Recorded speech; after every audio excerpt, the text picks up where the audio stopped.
After more than 20 years of the iPod, today Apple officially discontinued the final iPod of the lineup, the iPod Touch 7th generation. So in this video, we're going to unbox and kind of just revisit the iPod Touch 7th generation here in 2022. And even just holding this plastic box in my hand, I get an instant rush of nostalgia because it really just reminds me of the olden days when the packaging was like this. My first ever Apple product was an iPod Touch, and it came in a very similar package to what I'm holding here. So right away, this packaging just puts a smile on my face. But you can see here on the back, I got the 32 gigabyte model. Now this does come in 6 different colors and 3 different storage variations. So we have the 32 gigabyte, which I have right here, which is $199. You have 128 gigabyte for $299 and 256 for $399. Now these are as supplies last. Of course, Apple did discontinue this product, so you're not going to be able to find them on Apple's website for too much longer. You'll only be able to get them on third-party sites like eBay. So let's go ahead and unbox this iPod Touch and just get this instant rush of nostalgia. I know it's from 2019, but still just this packaging, again, just gives me a rush of nostalgia. So you can see up top, we have this little sticker right here that we could peel, and it's going to take apart these 2 pieces of plastic, so we can go ahead and unbox it like so. And from this part right here, we can pull out this plastic piece, which holds the iPod Touch itself with its little fake home screen sticker on the front. Let's see what else we get inside the box here, because this will also give you a little bit of nostalgia, and that's because we have some ear pods inside. So you can see right here, we have the ear pods inside of the package. This is the 3.5 millimeter headphone jack, and we have our USB-A to Lightning cable right here as well. So no charging block even back in 2019 with this iPod Touch, but we do have the earphones, which is a nice bit of nostalgia. And we do also get 2 little mini Apple stickers right here. And the iPod Touch is still connected to this little plastic piece right here, which is still funny to see here in 2022. It's so outdated, such outdated packaging for a new product from Apple. But kind of forget how you even unbox this. I think you pull on this plastic right here and that will pull it out of here. You can just pull it up from the sides. You know, you can just pull it out of there just like so. You kind of have to force it out of there, and it's attached to the screen protector right here. We don't have to have it attached to that, but you can see this is the fake screen protector on the front, which has the iPhone or the iPod home screen right there. So we go ahead and peel this off. You can see we reveal the white bezels and this blue color, which to this day I love, and I wish this was on the iPhone. So this is the final iPod Touch, the 7th generation, and it has the A10 Fusion chip inside with 2 gigabytes of RAM, which is the same specs as the iPhone 7, which is pretty interesting. So you can see when we boot it up there, we have the white background with the Apple logo to match these white bezels. And man, this thing, just the front of it looks so outdated compared to even the iPhone SE. Even that doesn't have as ugly and as big of bezels as this phone does. I like the black bezels much more than the white. And of course, down at the bottom, we do have our headphone jack on the left-hand side. We have our lightning connector in the middle, and we have our little speaker grill down there on the bottom right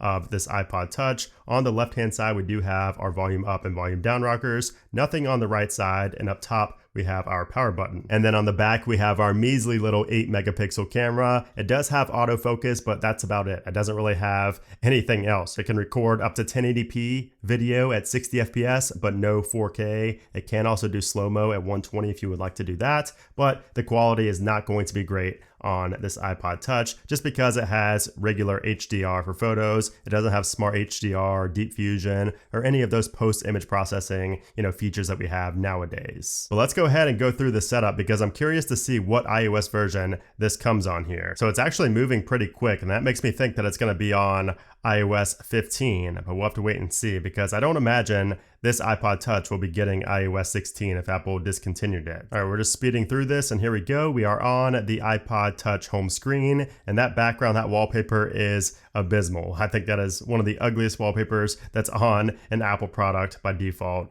ever. So let's go ahead and check out what the software version is on this. Let's go to settings, general, about. It is in fact on iOS 15. It is running iOS 15.2. Pretty interesting. So like I said, I would expect iOS 15 to be the final software that is compatible with the iPod Touch. So you're probably not going to get iOS 16 if you do have one of these. And if you're looking to get an iPod Touch here in 2022, I would say to steer clear, I would just get an iPhone SE, from 2020. That's going to be a similar price as the iPod Touch, maybe even an iPhone 11 or iPhone 10R, something that's just going to give you more capabilities and also last longer in terms of software support. So I want to test out some gaming here as well on this iPod Touch. I'm just really curious to see how it's going to perform with games like Call of Duty Mobile and PUBG, but I also wanted to download something less intensive like Subway Surfers. So just really curious to see how this runs on iOS 15. It is also getting kind of old that I have to press the home button multiple times to go back home. Maybe it's just I'm not pressing down as much as I should be, and I'm used to, other phones or no home button at all. So let's go ahead and see how these perform. I also need to change this wallpaper because it's driving me crazy. There we go. Much better, much cleaner of a wallpaper. So let's go ahead and go into Subway Surfers and just see how this iPod Touch performs. And I see these little, slivers of blue of this iPod Touch. It just really makes me want this color in an iPhone. I don't know why. This color is just awesome. So I've been playing Subway Surfers for a little bit here, and it's actually stuttering a little bit. It's not terrible, but it is stuttering quite a bit, and it's also getting pretty hot on the back, especially close to the top, like near the camera. It's getting pretty warm to the touch. So that's pretty surprising for a game like Subway Surfers, which is not necessarily something that's super, super intensive like a Call of Duty Mobile or a PUBG. Now we could be seeing those stutters and those frame drops because those games are downloading in the background, but still, I'm not impressed so far. Let's see how the other games perform. And in the meantime, I want to see if there's a setting for the home button, because for whatever reason, I'm not pressing it down all the way or something, because I have to press the home button twice every single time to go back to the home screen. It's just not registering my first click down. You can see right there, it didn't register it. I have to do it twice almost every time. So I want to see if there's something I'm missing in settings maybe. So we went to settings, accessibility, home button, and maybe click speed. Adjust the speed required to double or triple click the home button. That's not it. So I don't know, maybe just the home button is just not very good on the iPod Touch. Maybe you just have to press it down like really hard or else it won't register. And again, that could just be user error. I could just be used to like the haptic button on the iPhone SE and other iPhones. Maybe this is just how the mechanical home button is. You just have to press it down really hard. So just keep that in mind. And man, it seems like I'm flying through this battery as well. Let's go ahead and turn on the battery percentage because it seems like I'm going through this battery really, really quickly. So we're down to 32%. So I've been playing Call of Duty Mobile for a little bit here, and you can see it's pretty laggy. I mean, there's a lot of frame drops. There's a lot of lag. The iPod itself is pretty hot to the touch, and it's just not really great for gaming, but it's not terrible. I mean, it's definitely playable. You could definitely go in here and play, a Call of Duty Mobile or a PUBG. It's just maybe not going to be the most enjoyable like it would be on an iPhone, really any iPhone. Even the iPhone 7, which had the same processor, was just smoother. The gaming experience was just better on that phone. And also I just wanted to mention that the battery went all the way down to 17% when I was downloading the content for Call of Duty Mobile and just getting it up and running. So the battery life is going to be pretty abysmal here on the iPod Touch 7. But of course, the main reason somebody would even get an iPod Touch in the first place is mostly for music. I mean, I would imagine that most people get an iPod Touch to strap to the side of their arm when they go on a jog or when they go to the gym or something like that. They don't want to have a full-blown iPhone, so they get the iPod Touch just for music. And for that, it's going to be perfectly fine. I mean, if you have Apple Music, if you have Spotify, whatever you have, it's going to be perfectly fine here on the iPod Touch. Again, really the only things you can complain about are when it comes to gaming and battery life and things like that,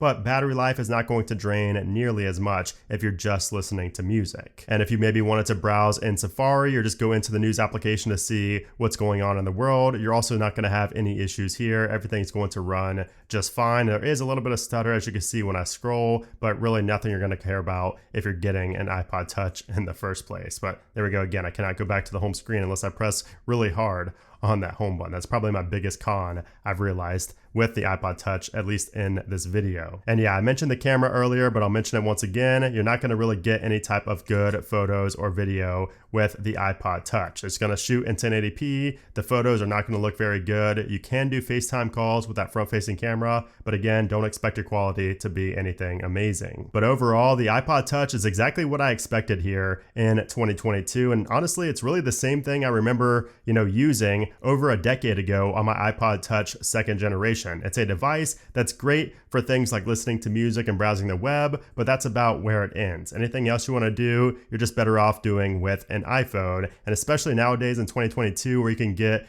older iPhones with more capability for about the same price as a new iPod Touch, obviously it makes a lot more sense to go with a used iPhone, maybe like an iPhone 10R, maybe like an iPhone 8, iPhone SE2, something like that would make more sense than the iPod Touch. But if you just want an iPod Touch for keepsake, like I said, it is the last one that Apple will ever make. So if you want it for that reason, of course, go ahead and get it. Just know it's not going to be the best value to get right now. But the iPod Touch will always have a place in my heart, and it's always a device I'm going to have just for the memories and just for maybe using when I want to use something for music only. So there you have it, guys. That is the iPod Touch 7th generation, the final iPod Touch that Apple will ever sell. So I hope you guys enjoyed this little unboxing and revisitation of this iPod Touch. Let me know in a comment down below what you think about this device. Do you have it? Do you guys like this color? Because I don't know if it's just me, but this color is awesome. I know I've mentioned it multiple times, but I love this blue color on